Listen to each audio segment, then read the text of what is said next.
ధ్యానంలోకి మనం వెళ్దాం. మొదటిగా ప్రేమించు మమ్మల్ని గొప్ప తల్లి, ముఖ్యాంశమైన దేవా, నీ వాక్యాచరణకు వచ్చి ఉండగా నిన్ను మీ ఆత్మతో అభిషేకించండి నాయన. పరిశుద్ధాత్మను గుమరించమని ప్రార్థన చేస్తున్నాం. మాట్లాడేది ఒక వ్యక్తి కాదు కానీ పరిశుద్ధాత్మ దేవా, నీవే వాక్యముతో నాతో మాతో మాట్లాడు. మమ్మల్ందరినీ దేవా బలపరిచి నాయన స్థిరపరిచి ఈ స్థలం నుంచి పంపించమని యేసయ్య అతి పరిశుద్ధ నామమున అడిగి వేడుకుంటున్నాము. ఆమేన్. హల్లెలూయా. కొన్ని నిమిషాలు దేవుని వాక్యాన్ని ధ్యానించుకుందాం. ఎప్పుడైనా ఇక్కడ చూసినప్పుడు లూకా రాసిన సువార్తలో ఉన్నాం. లూకా సువార్తకు పరిశుద్ధుడు లూకా మరి 2 పుస్తకాలు రాశాడు. ఒకటి లూకా సువార్త, రెండోది అపోస్తల కార్యాలు. లూకా యేసు ప్రభు వారి గురించి రాసినప్పుడు ఆయన మేడ్ ఎ కేర్ఫుల్ ఇన్వెస్టిగేషన్ అంటాడు. ఆ యేసు ప్రభు యొక్క జీవితం గురించి, ఆయన జనన మానవ ధారణ గురించి, ఆయన పరిచయం గురించి మరి చాలా క్లుప్తంగా రాసినట్టుగా చూస్తాం. బహుశా మత్తయి లూకా చాలా డెప్త్లో రాస్తారు, చాలా విషయాలు కవర్ చేస్తారు. యేసు ప్రభు వారు ఇక్కడ ఒక సంఘటన, ప్రభు పరిచయం జరిగిన ఒక సంఘటనను మనం చదువుకున్నాం. దేవుడి వాక్యమాలను చూసినప్పుడు ఇక్కడ మొట్టమొదటిగా 25వ వచనం గమనించినప్పుడు ఇక్కడ మరి ఇంగ్లీష్లో చూసినప్పుడు లాయర్ అంటాడు, లాయర్ ఆఫ్ ది లా, దేవుని యొక్క ధర్మశాస్త్రము చక్కగా తెలిసిన వాడు. ఇంగ్లీష్ తెలుగులో ఏమన్నామో ఒక ధర్మశాస్త్ర ఉపదేశకుడు అంటే ధర్మశాస్త్రాన్ని ఉపదేశించేవాడు. One preachers, one knows the law like anything. దేవుని యొక్క ధర్మశాస్త్రము కడాకంచిగా తెలిసిన వ్యక్తి ప్రభు దగ్గరికి వచ్చినట్టుగా చూస్తాం. యేసు ప్రభు వారి దగ్గరికి వచ్చినట్టుగా చూస్తాం. దేవుని వాక్యంలో మరి సీనాయి పర్వతం మీద దేవుడు ఇచ్చిన ఆ ధర్మశాస్త్రంలో మోషే ఇజ్రాయేల్ ప్రజలకు ఇచ్చారు. మరి అందులో మరి లేవీలు కానీ మరి అలాగే పరిసయ్యులు కానీ మరి స్క్రైబ్స్ అంటారు, వీళ్ళందరూ కూడా they are the experts of this law. ఆ ధర్మశాస్త్రమును ఎల్లప్పుడూ పాటించేవారు. ధర్మశాస్త్రం ప్రకారం వారి జీవితం ఉండేది. ఈవెన్ వారు ఒక మరి ఎలా చెప్తుందంటే అంటే కదా, పుదీనాలో చీలకంలో కూడా దశమ భాగం అంత perfect. Even the smallest of things లో కూడా దే ఫాలో ది లా. దేవుని ధర్మశాస్త్రంలో అలా పాటించేవాడు, అలా బోధకుడు అంటాడు. ఇలా చూసినప్పుడు ఇంగ్లీష్లో అయితే లాయర్ అంటాడు. మనం fights according to the law. దేవుని యొక్క ధర్మశాస్త్ర ప్రకారం ఒక రకంగా వాచ్యం ఆడేవాడు, లేకపోతే పోరాడేవాడు, లేకపోతే వాదించేవాడు. అలాంటి వాడు యేసు ప్రభు దగ్గరికి వచ్చి యేసు ప్రభుని ఒక ప్రశ్న అడుగుతున్నాడు. మరి ఇంత ధర్మశాస్త్ర పండితుడికి తెలియదా అంటే ఒక రకంగా మరి చదువుతున్న వాక్యభావంలో చూసినప్పుడు ఈ వచనాల్లో అంతా తెలిసిన వాడు ఏం తెలియని వాడు కాదు, అది తెలిసి కొన్నిసార్లు తెలిసి కూడా అడుగుతాం మనం. ఎందుకంటే కారణాలు కొన్ని ఉండొచ్చు. తెలిసి అడగడం వల్ల అవతల వ్యక్తికి ఏం తెలుసు అనేది, ఏం తెలుసు అనే విషయం ఉంటుంది, ఎంత తెలుసు అనే విషయం ఉంటుంది. ఇంకోటి ఏంటంటే అవతల ఉన్న వ్యక్తికి తెలియకపోతే మనకంటే తక్కువ అయిపోతారు, మనం గొప్ప అయిపోతే. ఈ యొక్క గొప్ప వ్యక్తి పిల్లరా ఈ లాయర్ అయితే యేసు ప్రభు దగ్గరికి వచ్చాడు. యేసు ప్రభు దగ్గరికి వచ్చాడు. ఈ ప్రభు బోధకుడు, ప్రభు రబ్బీ ఉన్నాడు, బోధించేవాడు. యేసు ప్రభు అప్పటికే మెస్సేజ్గా అంగీకరించిన వారు ఉన్నారు. ఇంకా యూదులైతే వాళ్ళ యేసు ప్రభుని ఇంకా ఒక ప్రవక్తగానే ఉన్నారు. ప్రవక్త మరి దేవుని ప్రవచనములు ప్రవచించే ప్రవక్తగానే చూస్తున్నారు.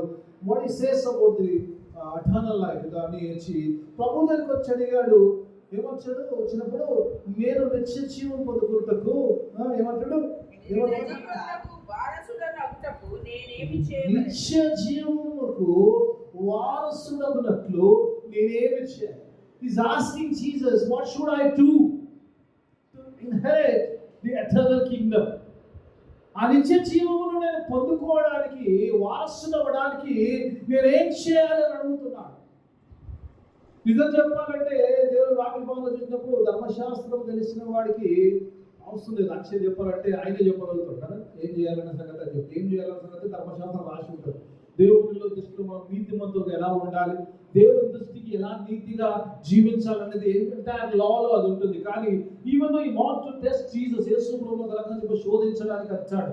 అదే విషయంలో అడిగాడు, ప్రభువుని అడిగాడు, నిత్య జీవము నేను పొందుకోవడానికి ఏం చేయాలంటున్నాడు. అప్పుడు యేసు ప్రభు వారు చక్కని మాట అంటాడు. దేవుని వాక్యభావంలో చూసినప్పుడు యేసు ప్రభు అతనితో మాట్లాడుతున్నప్పుడు ధర్మశాస్త్రము ఏం చెప్తుంది? What does the law say about the eternal life?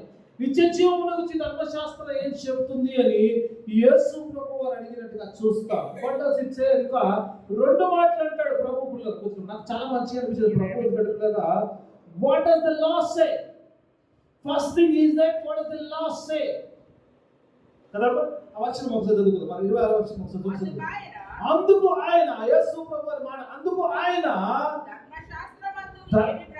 ధర్మశాస్త్రమందు ఏమి రాయబడింది, నీవేమి చదువుతున్నావు? టూ థింగ్స్ అంటే ఒక మాట అంటే అయిపోతుంది కదా ప్రభు ఎప్పుడు కరెక్ట్ గా ఉండదు. ప్రభు జవాబు కొంచెం తెల్లాసి మనసుకున్నాను. What does the law say and how you read it? Both are different things. బైబిల్లో ఏముంది అనేది ఒకటి, నువ్వు ఎలా దాన్ని అనువదించుకుంటున్నావు, how do you read it, how you నీ లైఫ్ ఎలా లింక్ చేసుకుంటావు అనేది ఒక different question. They are two different aspects. అందుకే యేసు ప్రభువు ఒకదానితో ఆగలేదు. ధర్మశాస్త్రం ఏం చెప్తుంది? That means that God want to be sure about what is the లా. నిజంగా ధర్మశాస్త్రం ఏమంటుందో అదే సంగతి మీకు తెలుసా లేదా అనే సంగతి ప్రభు కూడా ఎక్స్‌ప్లెయిన్ చేస్తున్నాడు. You know what the law say. ధర్మశాస్త్రం ఏం చెప్తుందో నీకు తెలుసా అని ఎలా చదువుతున్నావు?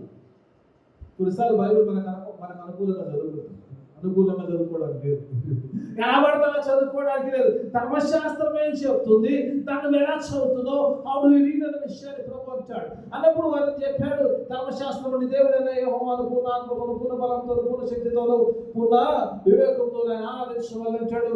అనగానే రెండో వాక్యం నిన్ను వలె నీ పొరుగు వారిని ప్రేమించాలంటాడు. ప్రభు అంటాడు, yes you are right, మంచిగా చదివావు, కరెక్ట్ గా చెప్పావు కాబట్టి అలాగూ చేయి, you will live అంటాడు. You will live by that law. If you follow law, you will live by law. అంటే పౌలు అంటాడు, ధర్మశాస్త్రం పరిశుద్ధమైనది, ఆజ్ఞలన్నీ పవిత్రమైనవి. Those who follow will live by law అంటాడు. ఎవరైతే ధర్మశాస్త్రమును పాటిస్తారో దాని ప్రకారం వారు జీవిస్తారు. They live by law. అందుకే ప్రభు అంటున్నాడు, ఒకవేళ నువ్వు కనుక ఏదైతే నువ్వు చదివావో, ఏదైతే నువ్వు నేర్చుకున్నావో దాని ప్రకారము ఏమంటాడు తర్వాత అంటాడు, ఇఫ్ యు డూ కరెక్ట్ అనగా ఒకసారి అంటాడు కదా, do this and you will live. ప్రభు ఒక మాటలో చెప్పాడు, ధర్మశాస్త్రంలో సంగతి తెలుసు, నువ్వు చదువుతున్నది కూడా కరెక్ట్ గానే చదివావు, ఓకే ఫైన్. కానీ ఒకటి ఉన్నది ఏంటంటే, నువ్వు ఒకవేళ జీవించాలంటే దీని ప్రకారం నువ్వు చేయమని చెప్పినట్టుగా చూస్తా. అప్పుడు అలాగ చేయమంటే అప్పుడు ఈయన వ్యక్తి వచ్చినప్పుడు చాలా అలాగ చేయకున్నప్పుడు ఇప్పుడు నేను నీతిమంతులని చెప్పుకోవాలి. ఎలా చెప్పుకోవాలి and who is my neighbour అంటే అర్థమైందమ్మా. హూ ఈజ్ మై నేబర్ అదే అడిగాడు కదా. తర్వాత ఏమంటున్నాడు, టు జస్టిఫై హిమ్సెల్ఫ్ అంటాడు. 27వ వచనం తను తాను నీతిమంతునిగా ఆగపరుచుకొనుటకు ఏమంటున్నాడు, who is my neighbor? ఈరోజు మనం నేర్చుకోవాలి, అందరూ నేర్చుకోవాలి. who is our neighbor? నిజంగా నా సహోదరుడు ఎవరు? who is my neighbor? this was the question. ఈరోజు ఈ కాన్సెప్ట్ అంతా కూడా who is my neighbor గురించి మనం నేబర్ ఎవరో తెలుసుకోవడానికి నేర్చుకున్నాం. who is my neighbor? Neighbour అంటే ఎవరు? ఇవతల పక్కన ఉన్నా అవతల పక్కన ఉన్నాడా, చర్చ్కి వస్తున్నాడా, లేకపోతే నా ఆఫీస్లో పనిచేస్తున్నాడా, లేకపోతే సోన్స్ మా దగ్గర బంధువా, లేకపోతే దూరం బంధువా, ఇవన్నీ మనకు తెలియాలి. Who is my neighbour? ఇక్కడ పిల్లల కొన్ని విషయాలు మంచిగా మాట్లాడు. దేవుని వాక్యం చేసినప్పుడు కొన్ని బంగారమైన విషయాలు, కొన్ని విషయాలు తప్పుగా మాట్లాడినా కొన్ని చక్కని విషయాలు. Who is my, you want to know the neighbour. నిజంగా ఆ పనులు పొందుకోవాలని నేబర్ నువ్వు చేయమంటాడు. కాబట్టి ఒక విషయాన్ని గమనించాలి. ఇక్కడ చూసినప్పుడు ఆయన 2 ఆజ్ఞలు చెప్పాడు కదా. ఒకటి ఏమంటాడు, దేవుని ప్రేమించాలి. అంటే ఒక విషయం ఏంటంటే అక్కడ మాట్లాడుతున్నప్పుడు I know my God, I don't know my neighbour, please tell me who is my neighbour. అంతే కదా. దేవుని గురించి అడిగాడా? చెప్పాడు. 2 ఆజ్ఞలు చెప్పాడు. దేవుని ప్రేమించమని బైబిల్ చెప్తుంది, ధర్మశాస్త్రం చెప్తుంది. రెండోది పొరుగు వారిని ప్రేమించమన్నాడు. దేవుని ప్రేమించే సంగతి మనం అడిగిన ప్రభుని అడగాలి. ఎందుకంటే I know my God, who is my God అని. నా దేవుని ప్రేమించడం నాకు తెలుసు. అంటే నేను ఆల్రెడీ దేవుని ప్రేమిస్తున్నాను, ఆల్రెడీ నేను దేవునితో జీవిస్తున్నాను, దేవుని ఆజ్ఞ ప్రకారం జీవిస్తున్నాను. దెన్ ఐ యామ్ రైచియస్, నేను నీతిమంతుని. వాడిని జస్టిఫై చేసుకోవాలి. చాలా సందర్భాలు చేస్తుంది. నువ్వు నీతిమంతులై, నువ్వు దేవుడు తెలిసి దేవుడిని ఆరాధిస్తున్నావు, యేసుప్రభువు అసలు పనే ఉంటుంది కదమ్మా. అందుకే యేసుప్రభువు కూడా ఆయన వచ్చినప్పుడు ఏమన్నాడు, నీ నీతిమంతులు పిలవడానికి రాలేదు. I came to call sinners పద్ధతి రిపెంట్ చేశారు. పాపుల్ని పశ్చాత్తాపంలోకి తిరిగి వారు మనసు పొందడానికి పిలిచారు, వచ్చారంటారు. కానీ నీతిమంతునికి ప్రభువు తెలుసు నీతిమంతుల సంగతి ఎలా ఉంటుంది. చాలా మంది కొన్నిసార్లు ఇలాంటి నీతులు ఉంటాం. We think that we are more righteous. ఎలా రైచియస్ ఉంటామంటే ఒక మాట చెప్తాను, ఏమనుకో, ప్రార్థన చేసుకుంటే దేవుడు స్వస్థపరుస్తాడండి. నేను ప్రార్థన చేసుకుంటాను, దేవుడు ఖచ్చితంగా స్వస్థపరుస్తాడు. నువ్వు కూడా చేయి ప్రార్థన. అంటే ఏంటి? మీ ప్రార్థన అంత అవసరం లేదు నాకు, కానీ చెయ్యి, నీకు ఏదో పని లేదు కదా, నీకు టైం పాస్ కాబట్టి నువ్వు ప్రార్థన చెయ్యి, దేవుడు స్వస్థపరుస్తాడు. విశ్వాసం మంచిదే. నేను ప్రార్థన చేసుకుంటాను, నువ్వు ఆత్మీయురాలు, నువ్వు నీతిమంతురాలు, నా ప్రార్థన దేవుడు వింటాడు, నన్ను స్వస్థపరుస్తాడు. ఓకే ఫైన్, ఇంతవరకు బాగాలేదు. అవతల ప్రార్థనకి ఇస్తాడు కూడా ఎదుగుతాను. చిన్న చిన్న విశ్వాసం గొప్పదే, రైట్. దేవుడు నమ్మడం మంచిది, నువ్వు నీతిగా ఉండడం మంచిదే కరెక్ట్గా. అంటే ఏదో సరే నీ వల్ల ఏం ఎఫెక్ట్ ఉండదు. దాని అర్థం ఏంటంటే నువ్వు చేసే ప్రార్థన ఏం లేదు, అంతా జరిగేది దేవుడు చేసేది, నేను చేసేదే ఉంది కాబట్టి నీ పాట ఏం లేదు. కానీ ఏదంటే ఇక్కడ ఏంటంటే నన్ను నేను నీతిమంతంగా చూపించుకోవాలంటే I can pray myself. నాకు నేను ప్రార్థన చేసుకోగలుగుతాను, నేను ప్రార్థన చేస్తే దేవుడు వింటాడు. ఇంకోటి ప్రార్థన నాకు అవసరం లేదు, కానీ నీకేదో పని ఉండాలి కాబట్టి చెప్తున్నాను, నువ్వు చేయి ప్రార్థన. Showing righteousness. ఏమైంది మనం చేద్దాం ఒకసారి మనసు మనం ఉండవచ్చు కావాలి లేదు, మనం చేస్తుంటాం. ఎదురు బయటికి అనకపోవచ్చు, లోపల ఎదురుస్తాను అనుకుంటా. ఎదురు వాక్యం చూస్తాం. అప్పుడు యేసు ప్రభువు ఉపమానం చెప్పారు. ఏంటంటే ఇంట్రడక్షన్ యేసు ప్రభువు వారు ఇక్కడ దాకా బాగానే ఉంది. నా నేబర్ ఎవరంటే యేసు ప్రభువు వారు ఒక చిన్న ఉపమానం చెప్పాడు. చాలా మంది ఏంటంటే దైవశంలో ప్రకారం ఏంటంటే ఉపమానం అని యేసు ప్రభువు వారు కొడుకు కథలా కొన్ని చెప్తారు, ఉపమానం అంటారు. కానీ కొందరు ఒక జరిగిన సంఘటన whatever it might be, God has some wonderful thing. ఒక మనుష్యుడు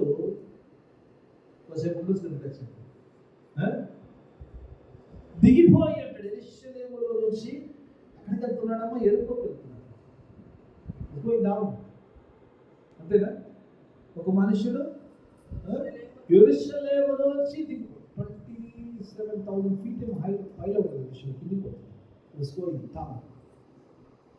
అతను దొంగలు కొట్టేశారు, హాఫ్ డెడ్గా పడిపోయాడు, చంపి పడేశారు అని చెప్పారు. ముగ్గురు వ్యక్తులు వస్తారంటే, ఒకడు యాజకుడు వస్తారు, దేవుడి యొక్క ప్రీస్ట్ వస్తాడు, చూశాడు, అక్కడ అరుపక్కి వెళ్ళిపోయాడు. తర్వాత లేవీడు వచ్చాడు, లేవీడు కూడా చూశాడు, అటు పక్కి వెళ్ళిపోయాడు.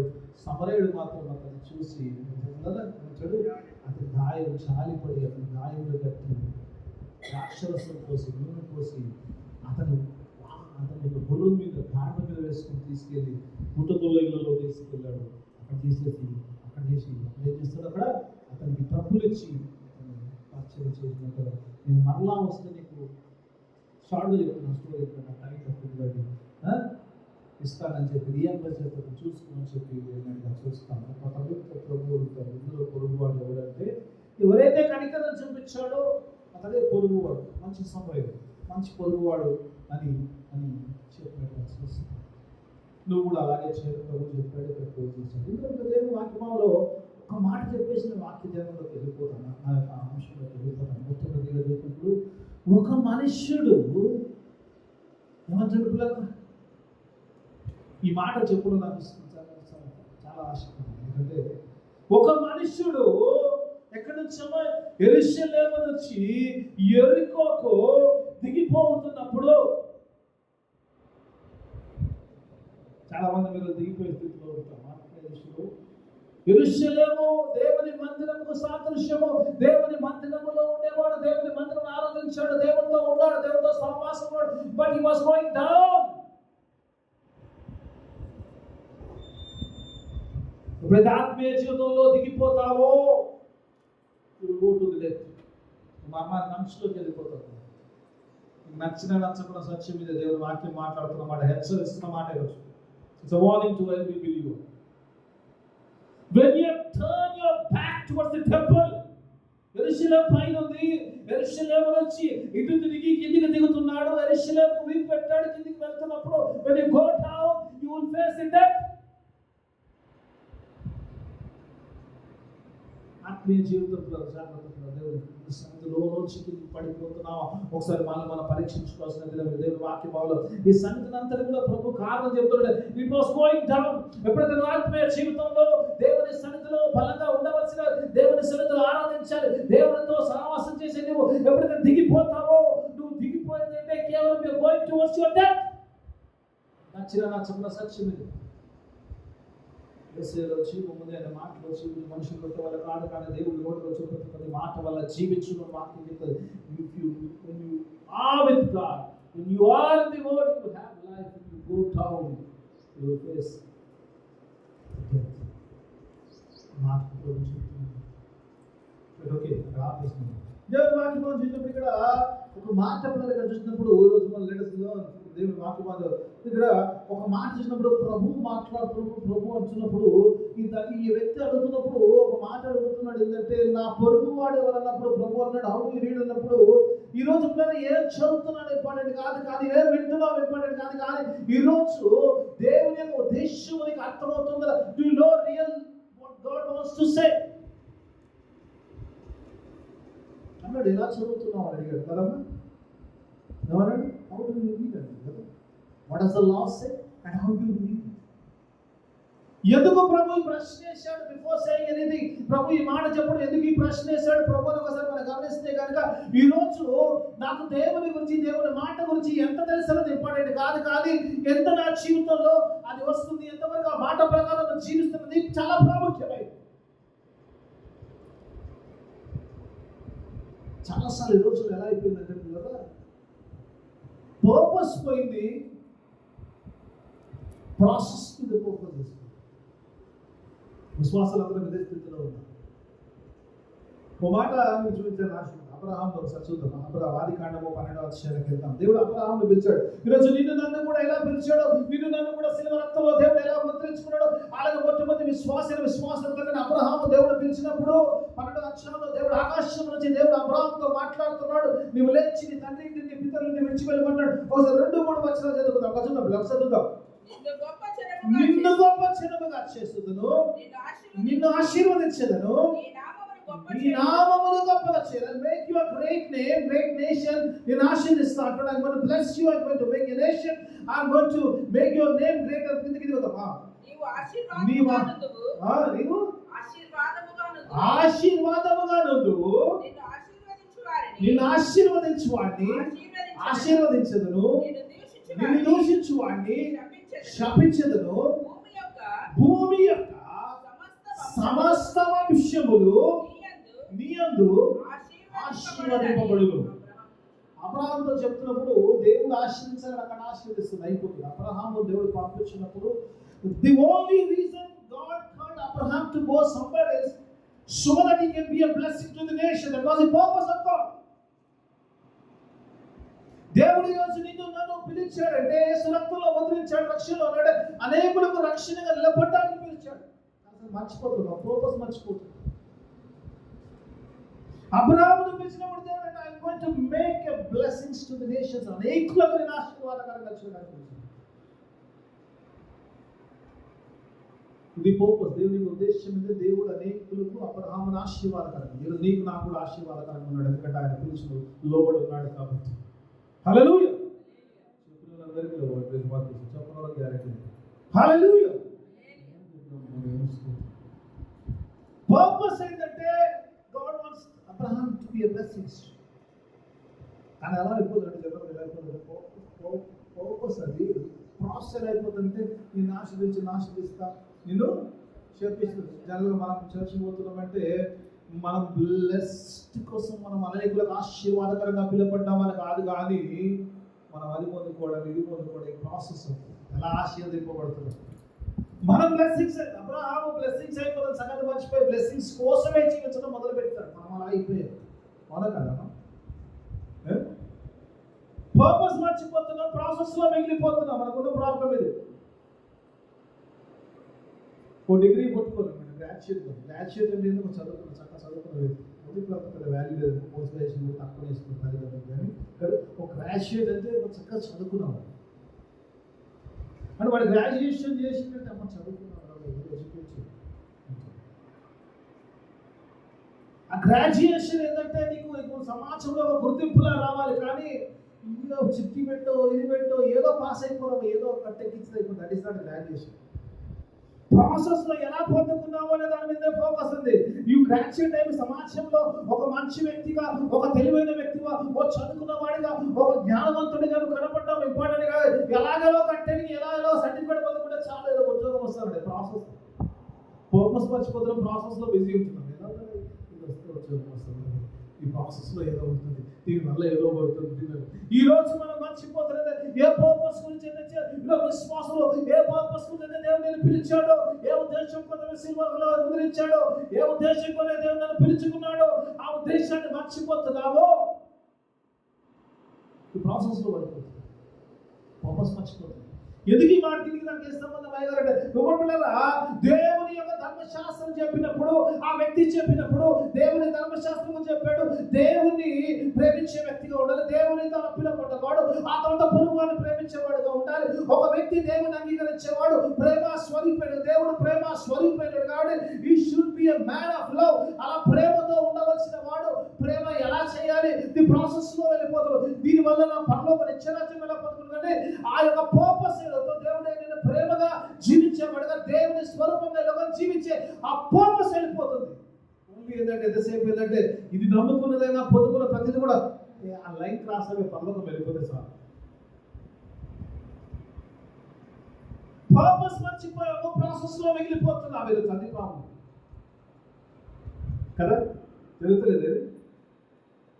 ఏదో ప్రార్థన చేసుకుని ఏదో ఇంట్లో ఫాస్టింగ్ ఉంటే దేవుడు అట్ట ఇట్ట ఫాస్టింగ్ ఉన్నప్పుడు వేసి ఈ పని చేస్తే అయిపోతుంది, కథం అయిపోతుంది.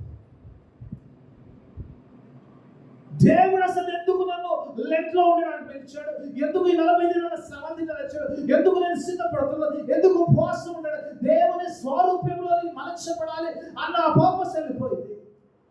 ప్రాసెస్ లో ఉండిపోయిందని ఏదో పొందుకోవడానికి ఏదో చేస్తలేమన్నారు. ప్రాసెస్ లో ఉన్నా ప్రాసెస్ ఇక్కడ చూసినప్పుడు అందుకే ఈ వ్యక్తి అంటున్నాడు, దేవుడు ఏదైతే ఉద్దేశించిన ధర్మశాస్త్రాన్ని ఎలా చదివావని ఎందుకు అడిగాడంటే, ఎలా చదివావు నీకు ఏం అర్థమైందంటే, God wants a man to be completely like him. దేవుని స్వరూపంలో చేసినవాడు, దేవుడు ప్రేమ స్వరూపం అన్నాడు. అలా మలచబడడానికి పిలిచాడు.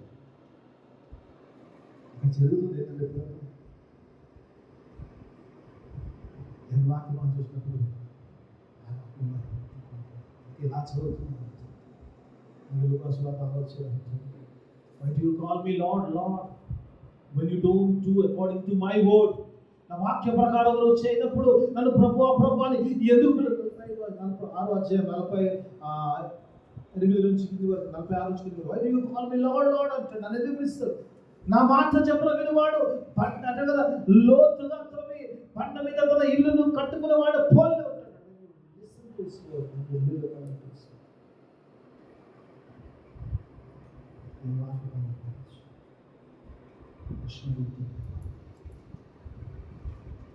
జస్టిఫై చేసుకున్నాడు తను తాను. Who is my neighbor? Who is my neighbor? Who is my neighbor?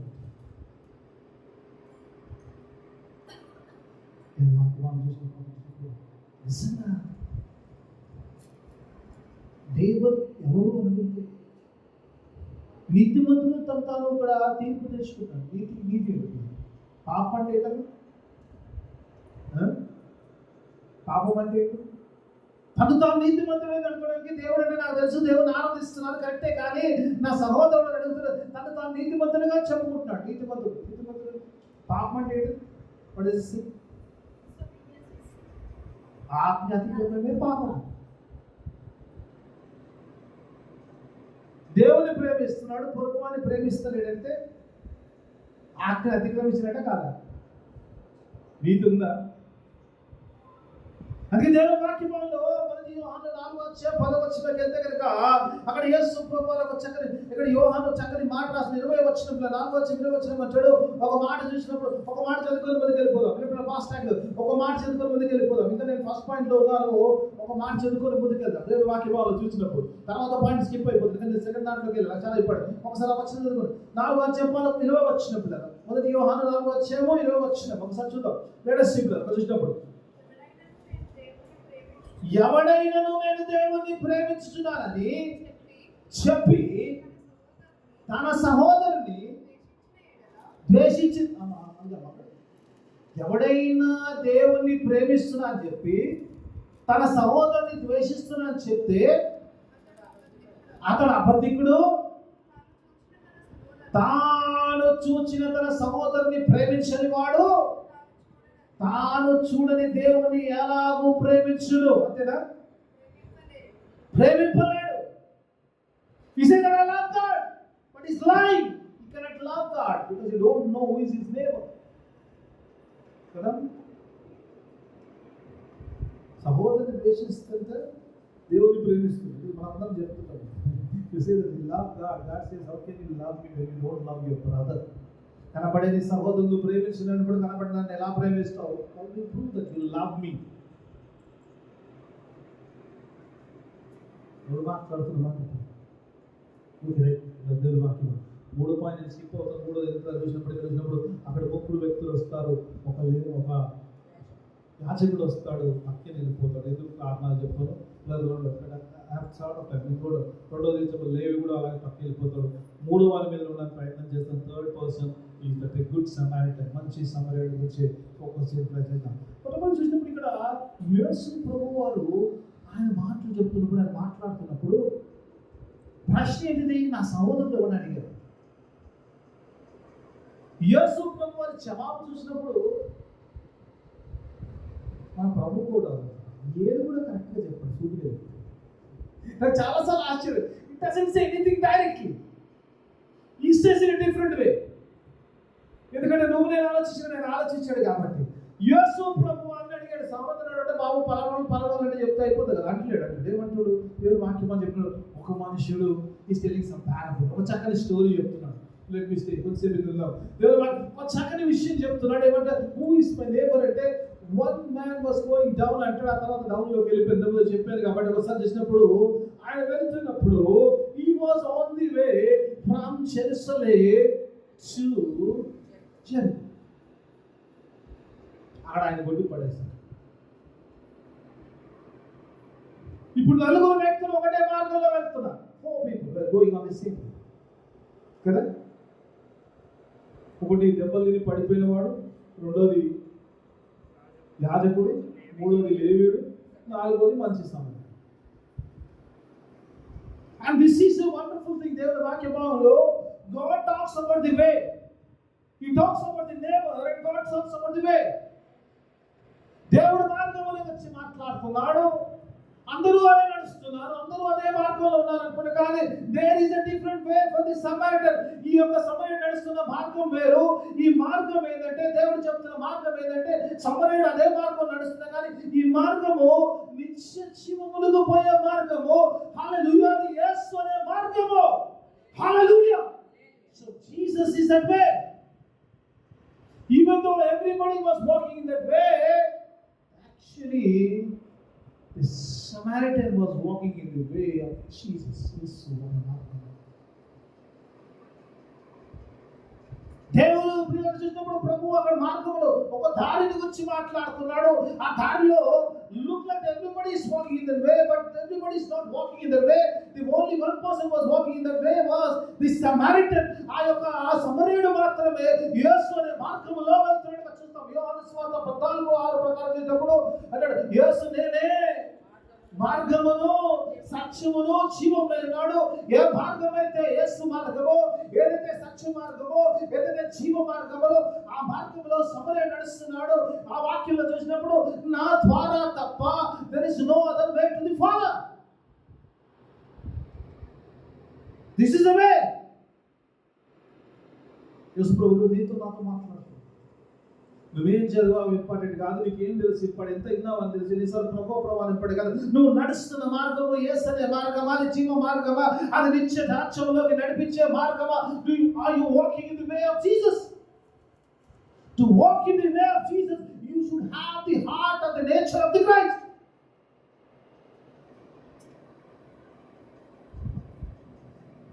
ఎందుకు డిఫరెంట్? ఏం యేసు అనే మార్గం అంటే యేసు అనే మార్గంలో నడిచేవాడు యేసులో నడవాలి, యేసులా జీవించాలి. పౌలు అంటాడు, నేను క్రీస్తును పోలి నడిచినట్టు మీరు నన్ను పోలి నడువుడి.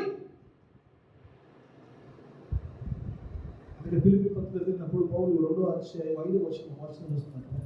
కొన్ని రెఫరెన్స్లు ఇస్తాను, నాకు టైం అయిపోయింది. లాస్ట్ టైంలో దేవుడు చూసినప్పుడు ఫిలిప్పీలకు రాసిన పత్రిక 2వ అధ్యాయం 5వ వచనం ఒకసారి చూద్దాం. దేవుడు మాట్లాడు, క్రీస్తు కలిగిన ఈ మనస్సును మీరును కలిగి ఉండండి. ఇక్కడ చూసినప్పుడు పౌలు ఫిలిప్పీ సంఘానికి రాస్తున్నప్పుడు ఒక మాట రాస్తాడు, క్రీస్తు కలిగిన ఈ మనస్సు, క్రీస్తు కలిగిన మనస్సు కలిగి ఉంటేనే ఆ క్రీస్తు అనే మార్గంలో నడుస్తావు, క్రీస్తులా జీవిస్తావు, క్రీస్తులా ఉంటుంది. You will walk to the eternal life. దేవుడి వాక్యం వాంచినప్పుడు ఆ మార్గంలో నడుస్తున్నప్పుడు నువ్వు నిత్య జీవంలో నడుస్తుంటావు.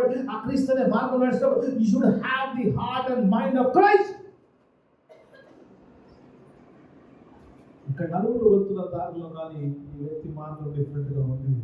Because he is carrying the attitude of the Christ. ఈమెతో కొట్టి పడేసిన వాడు యూదులే ఉన్నాడు, ఇంకా వచ్చిన వారు ఇద్దరు యూదులే ఉన్నారు. కానీ సమరయుడు ఉన్నాడు. సమరయుడైనా కూడా దేవుడు వాక్యం వాంచినప్పుడు సమరయుల యూదులకు పడదు. అయినా ఈమెతో he was loving his enemy. సిలువలో కలిగిన మొట్టమొదటి మాట, సిలువ త్యాగంలో ఉన్నాం, విశ్వాసంలో ఉన్నాం. తండ్రి వీరేమి చేయించును వీరెరుగని కనుక వినిశ్చయించు. ప్రభువుని హింసిస్తున్న వారి, ద్వేషిస్తున్న వారి శిష్టుల కొరకు ప్రభు అక్కడ ప్రార్థన చేస్తున్నట్టుగా చూస్తాం. ఆయన కూడా ఆయన వాక్యంలో కూడా చెప్తాడు, మీ శత్రువులను మిమ్మల్ని హింసించు వారి కొరకు ప్రార్థన చేయండి, వారిని ప్రేమించమని దేవుడు చెప్పాడు. Love your enemy and pray for those who persecute you. సమరయుడు మార్గంలో నడుస్తున్న యేసుని మార్గంలో క్రీస్తు మనస్సు కలిగినాడు. మొట్టమొదటిగా నా ఫోకస్ అంతా కూడా 33-34 వచనాలు ఉంటాయి. చివరి వచనం లాస్ట్ క్లోజ్ చేసింది 34 వచనం. లెట్స్ చూసినప్పుడు ఆదరణి చూచి ఆ మార్గంలో వెళ్తున్నాడు. ఆ ఇద్దరికి లేనిది అనుకున్నది క్రీస్తు మనసు ఏముందో అతన్ని చూచి అతని మీద జాలిపడి he had compassion, he has pity on him. అతను చూచినప్పుడు ఆ యొక్క రోడ్డు మీద పడిపోయినప్పుడు, చనిపోయే స్థితిలో ఉన్నప్పుడు, ఆ భయంకర పరిస్థితిలో దెబ్బలతో రక్తంతో బ్లీడ్ అవుతూ ఆ పరిస్థితిలో ఉన్నప్పుడు ఆ ఇద్దరికి కలగనిది ఈ యొక్క సమరని కలిగిందంటే జాలి కలిగిందంటే it's a heart of Christ. ఆ క్రీస్తు కనికరం కలిగిన మన దేవుడు, కనికరం కలిగిన దేవుడు. హల్లెలూయా. God is a God of compassion. కాలు మీరు కావాలంటే సాక్షిలో పోసి కనికరంగా దేవుడు లేకపోతే గాడ్ ఆఫ్ కంపాషన్ కొట్టండి. ఇంత లిస్ట్ వస్తుంది. మత్తయి సువార్త 14 వస్తుంది, మార్కు సువార్త వస్తుంది, లూకా సువార్త వస్తుంది. You will get everywhere that God is a God of compassion. ఆయన కనికరం కలిగిన దేవుడు అంటాడు. ఈ సమరయానికి మొట్టమొదటిగా ఆ యేసు అనే మార్గంలో నడుస్తున్నాడు. యేసు మనసు తరుచుకున్నాడు. వెళ్తున్నప్పుడు ఆ వ్యక్తిని చూసినప్పుడు ఇతర వ్యక్తిని కలిగింది, ఈ వ్యక్తి కలిగింది అంటే he had compassion on him just like Christ. హల్లెలూయా. కనికరం కలిగిన వాడు. ఎంతమంది ఉన్నారు చేతులు? కనికరం లేదా? ఎవరో తీసి అందరూ 1000 రూపాయలు ఇచ్చుకున్నారు. దేవుని స్తోత్రం. ఏసయ్యా ఇదే కనికరమయ్యా. దేవుని స్తోత్రం. వదలేదు కనికరం కలిగి ఉండాలంటే డబ్బులు ఇవ్వరు. దేవుని స్తోత్రం. దేవుని వాక్యం కనికరము, ది హార్ట్ ఆఫ్ గాడ్. దేవుని యొక్క హృదయం అంటే ఆ కనికరం లేకపోతే దేవుని విశ్వాసి కాదు. You are not walking in the way of the eternal life. ఆ నిత్య జీవం నడిచేవాడు ప్రతి వాడికి కనికరము కలిగి ఉండాలి. నా మాటలు కదా బయసులో మత్తయి సువార్త 25 మార్కులు చూపించాలి. సుప్రభు వాళ్ళంట కుడి పక్కన ఎడం పక్కన 2 గుర్తులు చేస్తారు. రైట్, మన మాట కుడి పక్కన స్టే రైట్ సైడ్ కదా. కుడి పక్కన వారితో అంటున్నాడు ప్రభు అంటున్నాడంట, మీరు ధన్యులు, you are blessed, go on inherit the kingdom అంటున్నాడంట. ఆ పరలోక రాజ్యములో, దానికోసం కదా మనం మన వచ్చింది, ఆ పరలోక రాజ్యములో స్వతంత్రం. ఎందుకంటే నేను ఆకలి కొని ఉంటిని, మీరు నాకు ఆహారం ఇచ్చి ఉన్నారు. ఏమంటాడు, నేను తప్పికొని ఉంటిని, మీరు దాహం ఇచ్చారు. నేను వస్త్రహీనుడి ఉన్నప్పుడు నాకు వస్త్రాలు ఇచ్చారు. నేను యోగి ఉన్నప్పుడు పరామర్శించారు. నేను చెరలో ఉన్నప్పుడు నేను చూడడానికి వచ్చాను. వాళ్ళందరూ ప్రభావం ఎప్పుడు చేశావు ప్రభావ? ఎప్పుడు ఆకలితో ఉన్నావు? ఎప్పుడు ఆహారం పెట్టావు? ఎప్పుడు నువ్వు తప్పి కూడా దాహం ఇచ్చావు? ఎప్పుడు వస్త్రహీనుడు కూడా బట్టలు ఇచ్చావు? ఎప్పుడు నువ్వు చెరలో ఉన్నప్పుడు, నువ్వు అనారోగ్యంగా ఉన్నప్పుడు నేను దర్శించావు ప్రభావ? ఒకసారి నలభై వచ్చిన చూద్దాం. Let us see only one verse. చూద్దాం. 4 అంశాలు ఫాస్ట్ చెప్పేసి ముగించేస్తాం. అందుకు రాజు మిక్కిలి అల్పులైన ఈయన వచ్చిన పొరపాటు ఈ నా సహోదరులు ఒకరికి చేశావు కాబట్టి నాకు, when you do to your brother the least brother you are doing to me, నువ్వు అల్పులైన సహోదరులకు నువ్వు సహాయం చేస్తున్నప్పుడు you are doing favor on God and you will inherit the kingdom of God. Hallelujah. You can inherit with your mercy. నీ కనికరమైన హృదయముతో నువ్వు పరలోకాన్ని స్వతంత్రించుకోవాలి. యేసు అనే మార్గంలో నడిచే వారికి ఏం ఉండాలంటే కనికరం ఉండాలి, యేసులో ఉండాలి, యేసులో నడవాలి. వెళ్తూ నీ పాతగాడు ఫీల్ అవ్వగలగాలి. You should be having compassion the pain. Let me go to said fast అయిపోతుంది. మీరు కూడా మిస్ అవుతుంది. మన సంగతి చెప్పింది. నెక్స్ట్ కూడా ప్లీజ్ 34 వచ్చింది. లెట్స్ అతని మీద జాలిపడి. ఒకటి యేసు అనే మార్గంలో వాడి క్రీస్తు మనుషుడు. రెండో చూసినప్పుడు కనికరం ఉండాలి. 3 దాంట్లోకి వెళ్దాం. దేవుని వాక్యం 3 దగ్గరికి పోయి నూనెయు ద్రాక్షరసమును పోసి గాయములను కట్టి. He's pouring wine and oil into the wounds.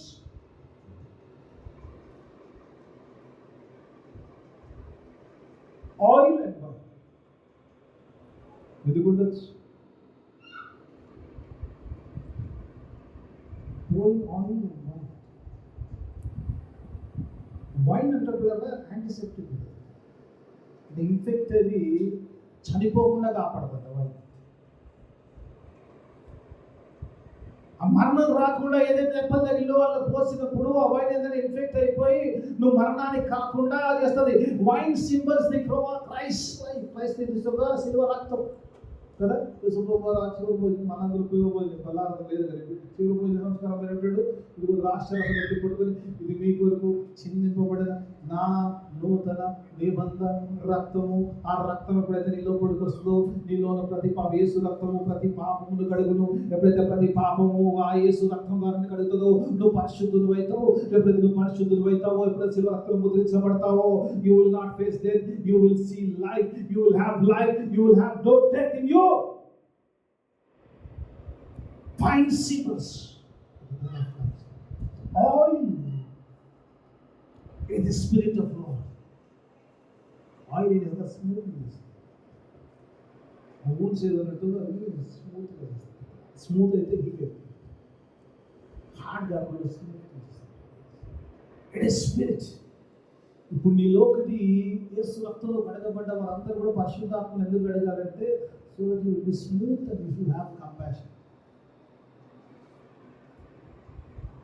ఆ పరిశుద్ధాత్మ ఈ వ్యక్తి ఇస్తున్నట్టే he has the blood of the Christ. యేసు రక్తములో ఉన్నది కాబట్టి, యేసు ఆత్మ ఉంది కాబట్టి, ఆ కనికరమైన మనసు ఉంది కాబట్టి he was serving just like Jesus. యేసు ప్రభు ఏ రీతిగా అయితే పరిచర్య చేశాడో ఆ రీతిగా ఆ వ్యక్తి కొరకు పరిచర్య చేస్తుండగా చూస్తాం.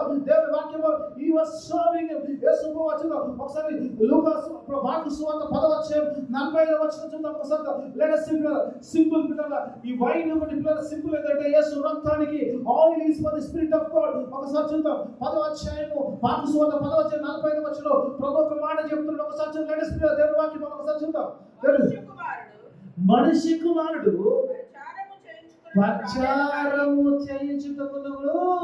చాలా మందికి పరిచారం చేయించుకోడు. ఏ అన్నం తీస్తారా, ఏ నీరు తీస్తారా, ఏ చెప్పులు తీసుకురా. యేసు మనిషి కుమారుడు పరిచారము చేయించుకున్నటకు రాలేదు కానీ పరిచారము చేయుటకును అనేకులకు ప్రతిగా విమోచన క్రయధనముగా తన ప్రాణం ఇచ్చడానికి వచ్చినాడు. He came to serve us, not to be served.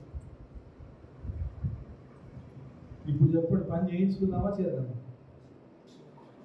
ప్రభు చేయించుకుందాం, ప్రభు చేద్దాం. Serving is the nature of Christ. When you are washed in the blood, when you are with the Holy Spirit, you will serve. ఈ ప్రభువు చెప్పమంటే మన యోహాను సువార్త 11వ అధ్యాయం తీసుకుంటే ప్రభు శిష్యుల పాదాలు ఎట్లా కడిగాడో చూస్తాడు. పేతురు, Lord, how can you touch my feet? నేను ఇది అడగకపోతే నాతో నీకు పాలు వస్తే అందులో నేను ఇంకో సబ్జెక్ట్ అయిపోతుంది. త్యాగం చేస్తుంది. విషయాన్ని గమనించండి. ఈరోజు నిజంగా చెయ్యాలనే ఉందండి, టైం ఉంది. ఇది చెయ్యని వచ్చేది చాలా చేయాలని, చాలా పరిచయం చేయాలని, చాలా చేయాలని. But I don't have time. Sorry God, I don't have time for you. ఈ సమస్య మైండ్ వేధిస్తుంది కదా. I don't have time. నువ్వు గంట సేపు మాట్లాడమా, టైం వచ్చి గంట సేపు మాట్లాడు. నీకు ఇంత టైం ఇచ్చిన దేవుని కొరకు నీకు టైం లేదు. How can you say that I have the heart of Christ but you don't have time for your God? సిగ్గుపడాల మాట అంటారు. You say that I don't have time for God. సమయం లేదండి దేవునికి. ఆయన ఒకవేళ ఆయనకు సమయం లేదంటే నీ సమయం ఎక్కడ ఉంటుంది? కింద ఉంటుంది. God said that, అరే జోయల్ బాబు నీకు సాయంత్రం నాకు టైం లేదు లేదంటే నేను కింద పోతాను, ఆడవాడిని తీసుకెళ్తాను, మా ఇంట్లో 2 రోజులు ఎక్కువ వేస్తుంది, ఒక్కొక్క అయ్యగారు సరే అంతకంటే ఇంకేం జరగలేదు. But every time we have is from his ఇష్టం. ఆయన సమయం మర్చిపోతాడు. ఆయనకు సమయం లేదు. భయంకర పనికిమాలిన స్థితిలో యేసు ప్రభువు యెరూషలేములో ఎన్నుకోబోతున్నప్పుడు అంట, యేసు ప్రభువు అదే అధ్యాయంలో చూస్తే కనుక దేవుని వాక్యం 20వ అధ్యాయంలో 49వ వచనం చూద్దాం. యేసు ప్రభువు వారు బిజీగా ఉన్నారు. వేలాది మంది ఆయన వస్తారు. ఒకసారి 49వ వచనం ఒకసారి చూద్దాం. అదే వాక్యం మార్కు సువార్త 10లో 49 ఒక వచనం చూద్దాం. అప్పుడు యేసు నిలిచి లేదా చదువుతుంది 10:49 అమ్మ నువ్వు చూసేది లూకాసు వార్త, ఆమె చూసేది మార్క్స్ వార్త. ఎక్కడ ఉంది? కరెక్ట్ చదువు. చదువు మాకు కరెక్ట్ చెప్తుంది. అప్పుడు యేసు, నేను మార్క్స్ చెప్పిన రెఫరెన్స్ అక్కడ. అప్పుడు యేసు నిలిచి, జీసస్ స్టేడ్ దేర్. ఎందుకంటే ఒక్క మనుషుడి కొరకు యేసు ప్రభు తన పరిచర్యను ఆపాడు. అక్కడ ఓర్చుకున్నాడు. అక్కడికి అర్థమే ఆ స్టోరీలో నేను పెద్దగా దావీదు కుమారుడు కరుణించమంటే he was busy in ministry. But he said stop for one person. That is the character of Christ. ఒక వ్యక్తిని కార్యం చేయడానికి ప్రభు అక్కడ నిలిచాడు. ఒక వ్యక్తి పిలుపు ప్రభువుని ఆపినప్పుడు, ఒక వ్యక్తి శ్రమని ఆపలేనప్పుడు విశ్వాసం ఎంత బిజీ అయిపోయినట్టే. అది చచ్చిపోయినా ఎప్పుడు తీస్తున్నా 3 ఎకరాల బరెల కాడికి వచ్చేస్తాను. బరెల కాడికి నువ్వు డైరెక్ట్గా మెమోరియల్ సర్వీస్కి వస్తాయి. సిగ్గుపడాలి. Time Jesus has stopped for one person. సమరయ బాగుదేవులప్పుడు ఒక స్త్రీ కోసం నిల్చున్నాడు.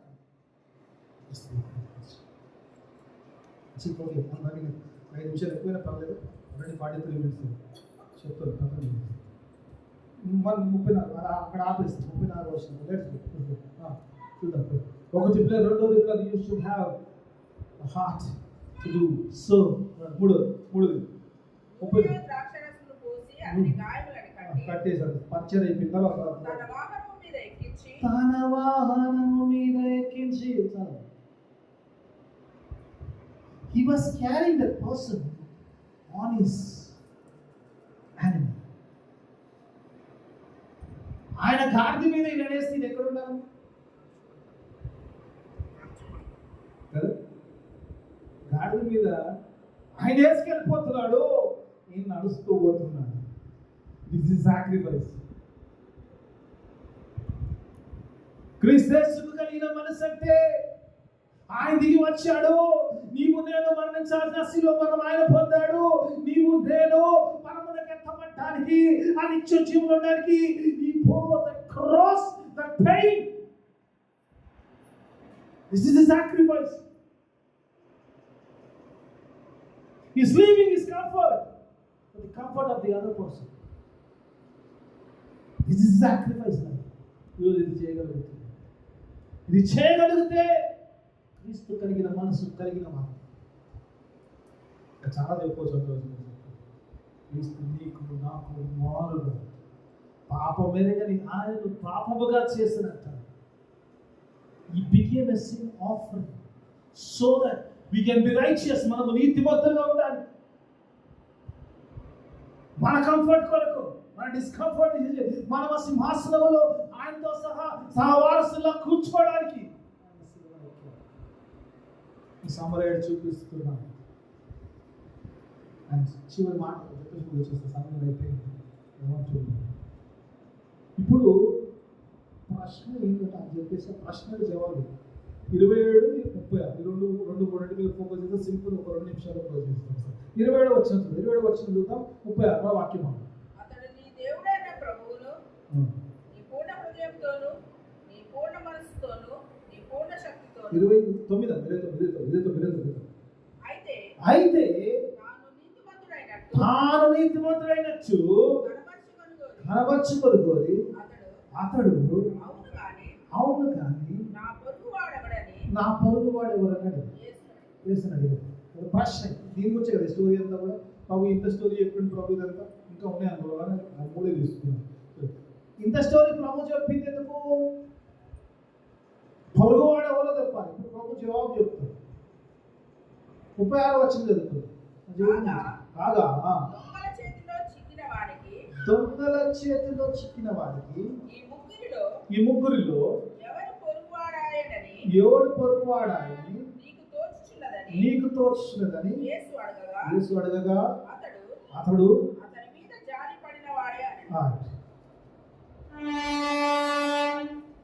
ఇక్కడ జవాబుకు ప్రశ్నకు కొంచెం కాంట్రాస్ట్ డిఫరెన్స్. ఆయన ఏమడుతున్నాడు? హూ ఇస్ మై నేబర్ కదా. జవాబు దొరికింది ఆయన. ఏం జవాబు దొరికింది తక్కువ చెప్పాలి. పొరుగువాడు ఎవరు దొరికింది? పొరుగువాడు ఎవరో తెలిసింది. రెండొక పాయింట్. లేదంటే పొరుగువాడు ఎవరో తెలిసింది. ఎవరు పొరుగువారు చెప్పాలి. బైబిల్ చూడు, నన్ను చూసి చెప్తాను. ఎందుకంటే టైం లేదు. చూసుకుని తర్వాత చూసుకుని పొరుగువాళ్ళు ఎవరు? పొరుగువాడు తెలిసి. పొరుగువాడు ఎవరు?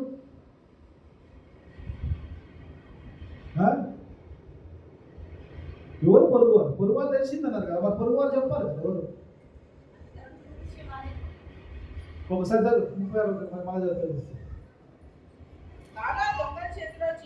కాగా దొంగల చేత చిక్కిన వాడికి ఈ ముగ్గురిలో ఎవరు పొరుగువాడు? ఇప్పుడు చూసినప్పుడు యేసు ప్రభు క్షమాపణలో వీడికి పొరుగువాడు ఎవరో చెప్పట్లేదు, కానీ ఆ దొంగల చేతిలో పడ్డవాడికి పొరుగువాడు ఎవరు? నువ్వు పొరుగువాడివి. హల్లెలూయా. యేసు ప్రభు ఆయన ఎవరో నాకు పొరుగువారని చెప్తలేడు, కానీ నువ్వెవరికి పొరుగువారైతే చెప్తున్నా. అంతేనా? Who is my neighbor? You are the neighbor to someone who is in need. యేసు ప్రభు నీతో నాతో మాట్లాడుతున్న మాట, నీకు పొరుగువాడు అనే సంగతి నువ్వు ఆలోచించకు. నువ్వు అనేకులకు పొరుగువాడు. ఎందుకంటే పర్పస్ ఏంటి? అబ్రహాముని పిలిచిన, మళ్ళీ లింకిస్తున్న. అబ్రహాముని పిలిచినప్పుడు నిన్ను అనేకులకు ఆశీర్వాదకరం చేస్తాడు. అనేకులు బట్టి నిన్ను ఆశీర్వదిస్తాడు. నిన్ను బట్టి అనేకులను ఆశీర్వదిస్తా. హల్లెలూయా. పొరుగులు మనము, మనకు పొరుగువాడు ఉంటాడు. మనమే పొరుగువాడు. ఎవడు బిక్కిడి అలుపులో ఉంటాడో, ఎవడు బాధలో ఉంటాడో, ఎవడు సమస్యలో ఉంటాడో వాడికి మనం పొరుగువాడు. This is the concept of this story. We are neighbor to everyone who is in need. అందుకే ప్రభు అన్నాడు, పోయి ఎట్లా చేయండి. వార్తలు చెప్పాడు. ఈరోజు మీతో నాతో చెప్తున్నాడు. అలా చేయడానికి దేవతల కృపా సహాయం మనకు ప్రార్థన చేస్తున్నాం. మమ్మల్నిగా ప్రేమించు. మమ్మల్ని స్తోత్రం. గొప్ప దేవుడు, చక్కటి మాటలు ఇచ్చావు. ఎలాగో మీరు చేయమని అలాగ చేసి నిత్య జీవము వైపు నడిచే వారిగా, నిత్య జీవన పొందుకునే వారికి సహాయం దయచేయమని యేసయ్య పరిశుద్ధ నామమున అడిగి వేడుకుంటున్నాము.